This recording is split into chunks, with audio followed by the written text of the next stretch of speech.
Welcome to See Follows, folks. Thanks for watching. Don't forget to like and subscribe. We are 3 days from a very important election. And I haven't been on here lately talking much about that. I've been super busy. Uh, like I said, family takes priority over these videos. My responsibilities, we can put it that way.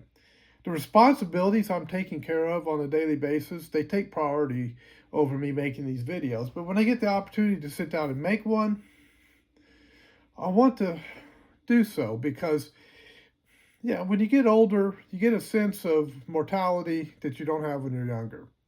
And you get a sense of urgency that you don't have when you're younger because you know that you only have so many years left, if you have any years left, um, before things are done, right? Before you go off into eternity. And so you have an urgency of wanting to express things. Now, I'm running for local office in Locust, North Carolina. And that office is the office of city council. There are 7 candidates for 4 positions. And let me say this, I am happy to know that the vast majority, or all of those candidates really, are good candidates that have their heart in the right place and they want to do what's best for Locust. And you say, how do you get to that point? Well, the position of city council member in Locust doesn't pay anything. There's no salary. And it's a non-affiliated position. In other words, you're not running as a Republican or as a Democrat or as a Libertarian or as Constitutional Party or Green Party or whatever. You're just running as a citizen of Locust. And then the people get to judge you based upon your character, based upon how, what your reputation is in the community of 6,000 people, and what you put out, what you do on the local newspaper. They interview the candidates, and then you give the answers, and they publish that. And so all of these different things that people can look and say, okay, well, I don't know if he's a Republican or Democrat, but I like what he's saying, or I don't like what he's saying. And that's kind of how it's run. And so people who are looking to make a paycheck, they're not going to run for city council out here. They're just not, because you're not going to make a paycheck. If you're looking for power, don't run, because you have the wrong motivation.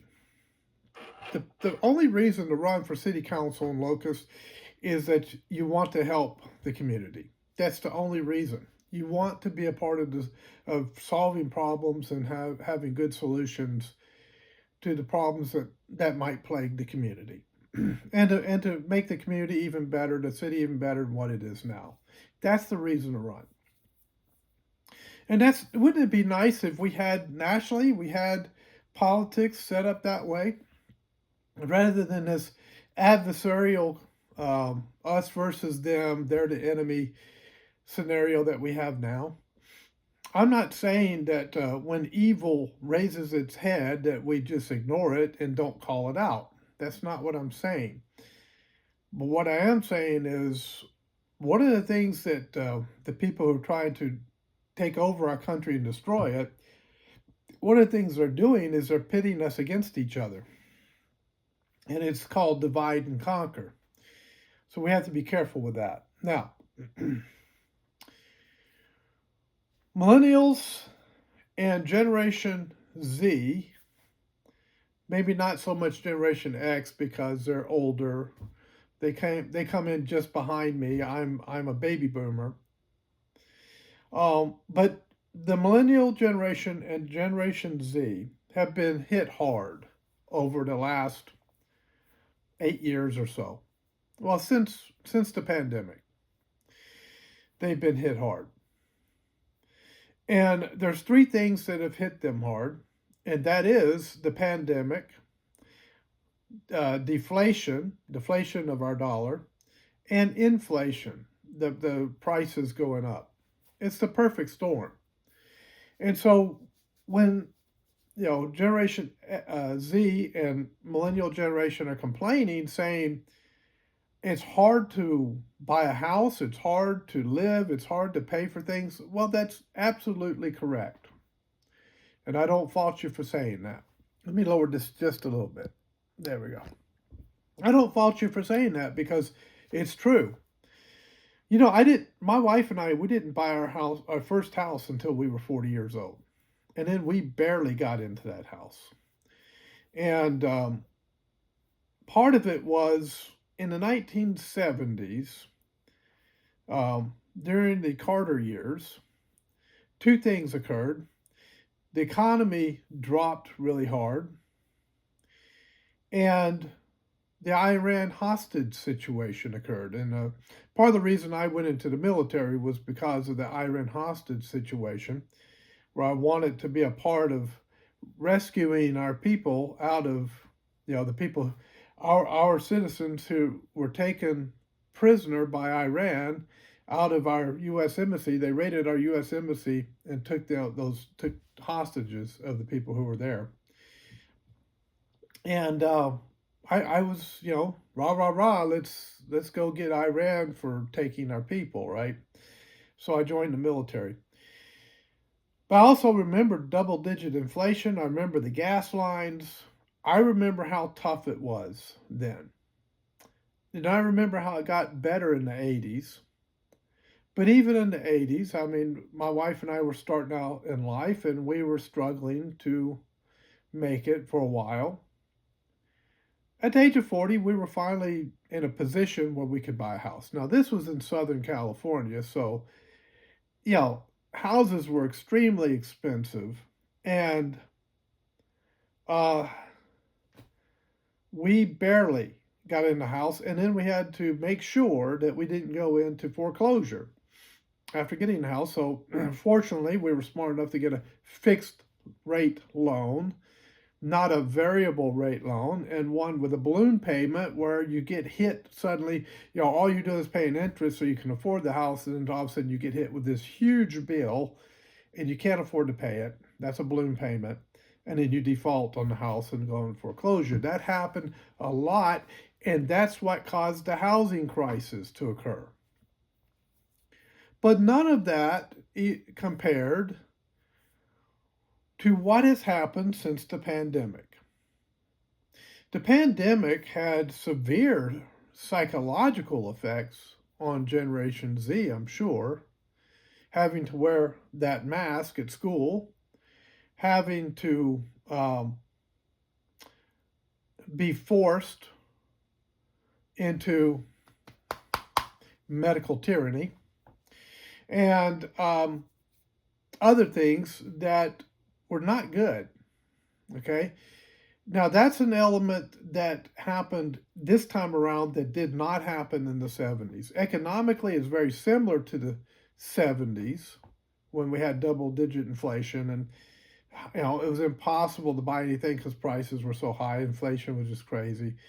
The dollar was not devalued quite as much as this time around, I don't think.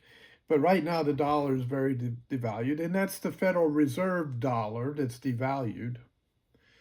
And one of the ways to fix that is to go over to a U.S. currency, U.S. Treasury dollar, and dump the Federal Reserve dollar. And that'll fix a lot of that, but that's another subject. You say, what are you talking about? You see, the way the news puts it out, it makes it seem like it's just a U.S. dollar, period. There's no differentiation between Federal Reserve and U.S. Treasury. It's all the same. It's just a U.S. dollar. That's false. There is a Federal Reserve dollar which is being printed now and being devalued, and we don't have a U.S. Treasury dollar. That was taken away from us when the Federal Reserve took over our economy. And they have driven it into the ground ever since. That's a Laffer curve opinion. That's not Keynesian economics, where the government really controls the economy and takes care of things. I don't buy into that. I don't believe that Keynesian economics is good. And I'm pretty sure that's the one that talks about the government should control the economy. No, free enterprise system should be the thing that we go with, and we don't have a true free enterprise system because we have a form of capitalism right now that's it doesn't allow for uh, a true free enterprise system to work. It's crony capitalism, if you want to call it that. It's not real capitalism. But I think that's about to be fixed here real soon after this election, hopefully. But here's the thing that I'm concerned about, and the reason I ran for office at a local level. Number one, I felt like that's where I was best qualified, and number two, I was very concerned. I have been very concerned about the millennial generation and Generation Z as far as their ability to start their own families, to have their own homes, to be able to live a comfortable and a life of quality that helps them to have a family and raise a family like every other generation before them did. And I want to be a part of the solution to fixing that problem. It has often been something that's occurred in social media, the accusation against my generation, the baby boom generation, that we have uh, destroyed the economy, destroyed the dollar, and done a lot of things that make life so much harder for the millennial and the generation and Generation Z.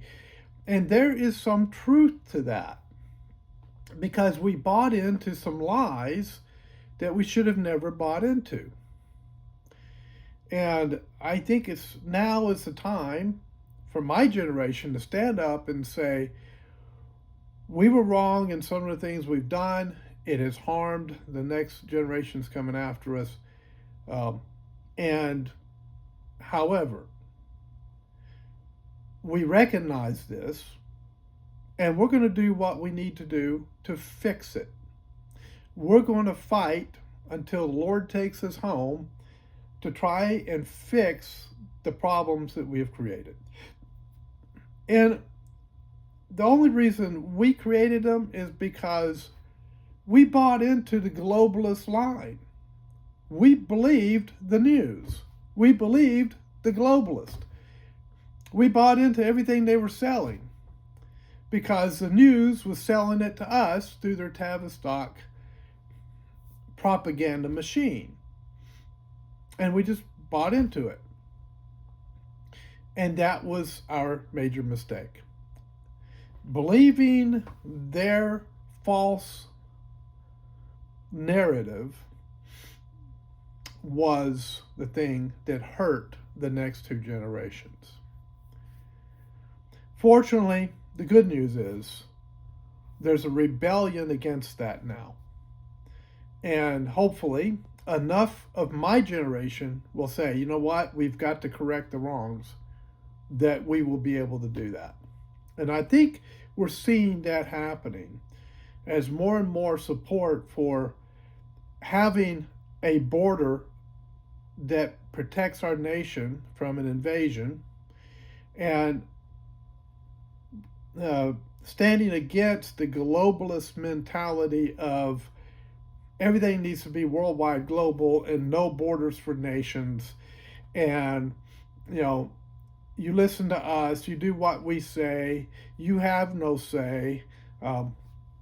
15-minute cities, you will eat bugs, you will have nothing and be happy. All of the things that came out of the World Economic Forum, the IMF, the WHO, Klaus Schwab and the boys, George Soros, all of those things that have pushed us into this disastrous situation we're in now, we have to push back against them. And we're seeing that pushback against that form of globalism. So we're regaining our national identity and our national sovereignty. And let me say, state sovereignty as well under the 10th Amendment, and saying that states have no rights. We have to go to a national vote, which is something that's being pushed because they're losing. The people who want that are losing the election, and every time they start losing an election, they start pushing for that kind of nonsense. And it's only because we're losing the election, and it's their way of whining and complaining and having their tantrum because they didn't get their way. Popular vote is not the way to go, folks, nationwide, because it undermines the 10th Amendment to the Constitution and it undermines state sovereignty. Remember, the 13 original states formed the federal government, not the other way around. Now, so why did I run for local office for this 6,000 population community that we're in? At the local level, we have to solve these problems. How do we provide housing for the millennial generation, Generation Z, that's affordable, yet not trashy? One of my big problems with contractors and developers is they want to stack as many homes as they can on top of each other within an acre of land and just push them together and make it really trashy and give just enough space between the houses for a person to squeeze through. That's not how to do housing. That's not quality living. That's just stack them in there. That's the 15-minute city mentality that I don't like. And if you don't know what a 15-minute city is, look it up. It's on go to the UN page, look up 15-minute city. It's in their 2030 globalist plans, okay? Right there on their own website. Now, the idea is to have affordable housing that is high quality. It can be done, but we have to have people in office that work toward fixing the deflation of the dollar and bringing it back up, bring the value of the dollar back up. And the Fed deflates it by continuous printing, and then the money's not worth anything after a while. The money needs to be back. Number one, we need to get rid of the Federal Reserve dollar. It's killing our economy. Go back to a U.S. currency, a U.S. Treasury currency. Back it by the productivity of the country. What gold should we back it by? Oil. Oil drives the engine of productivity. And until we find another viable means of energy that's reliable, clean, and reasonable, until we come up with that, which we have not done yet, but I think in the future it will eventually happen. We're on oil, and oil drives the economy. When you release that liquid gold, and when Trump says liquid gold, I understood what he was saying. It brings the productivity of the country back alive. Then guess what? You have factories, you have productivity, you have us making things again and developing things, infrastructure and all of that, that puts America back to work, good wages, with a dollar that is valuable because it's backed by the productivity of the country, which is better, even better than gold, in my opinion. And so you have people making a decent wage, and the prices come down because when you have the ability to transport goods and services at a cheaper rate, then you can bring the prices down on the products that are being shipped. And that's what happens when you release the oil and the price of the oil comes down.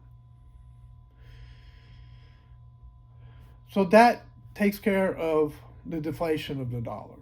What about the inflation? Well, it also brings inflation down because prices start to drop, and so you have this recorrecting, evening out of the value of the dollar versus inflation. Now it's easier for millennials and Generation Z to afford a home, to buy a car, to be able to provide for the family, to buy groceries, which are sky high right now. Well, what about I can't affect that at the city council level. I don't have any control over economic decisions. But what I have to do is I have to look at what the economic system is at the present time and say what's the best way for us to provide affordable housing that is high quality. That's what the local officials have to do. Take the circumstances and situations that's handed to them from the federal government, from the state government, and say, okay, what's the best we can do for the people that we are serving in this circumstance? Now, there's also some pushback. We can come out and say, you know what, that policy is affecting our local area this way, and put it out. Now we run into censorship, which is a big problem. But I believe with the alternative media, with the citizen media army that's out there, we can get a lot of this information out by means like I'm doing now. Just setting up a phone, talking, and putting it out on social media goes a long way. Now, problem is I'll say something and it gets censored. It gets shut down because it doesn't fit the agenda of the platform that I'm putting it on. That has to be dealt with as well. Because if they're going to edit in that way, then they need to be treated as editors and come under those rules and regulations, the same ones that govern, newspapers and news programs and so forth. But nope, they have the best of both worlds. So that has to be fixed. Now, that's the reason I'm running for office. I'm concerned about the next generation and the generation after that. I'm concerned about my children and my grandchildren. And I don't like what our generation, my generation, has done. I mean, it goes all the way back to the 60s with some of the ideas out of the 60s that have really had a bad effect all the way up until today. We've got to fix this, bottom line. And that's why I'm concerned. That's why I'm running for local office. I could sit home and just enjoy my retirement. I really could. But I think President Trump said it well. He'd be bored, and so would I. I have to have something that drives me. I have to have a feeling that I'm doing something beneficial for my children and my grandchildren. Otherwise, I just have a sense that I am not carrying out my responsibility to them. And I guess that comes from my military service, that sense of responsibility, that sense of duty, as well as my time in law enforcement, that sense of duty. That will stay with me the rest of my life. That sense that I have to carry out my duties to the next generation to help them. So that's why I'm running. I know I covered a lot already in this video. I hope it helps you understand a little bit of who I am and why I do what I do. And I just want you to understand, I'm just one voice among many, and I'm nobody special, okay? And I'm not trying to be anybody special. I'm not trying to be some star or some big guy on campus, right? I'm just an everyday person, another voice that is saying, finally, I get to speak my mind. Instead of sitting and watching a television, it's watching the news and wanting to throw something at the television because I don't like what I'm hearing on the news, but I don't have a voice. Those days are over. With this venue, those days are over. And that's what's changing the world. And let it change. Let's go boldly forward into the next 100 years and build something special. And I believe we can do that. Thanks for watching. I'll see you next time on the C Files.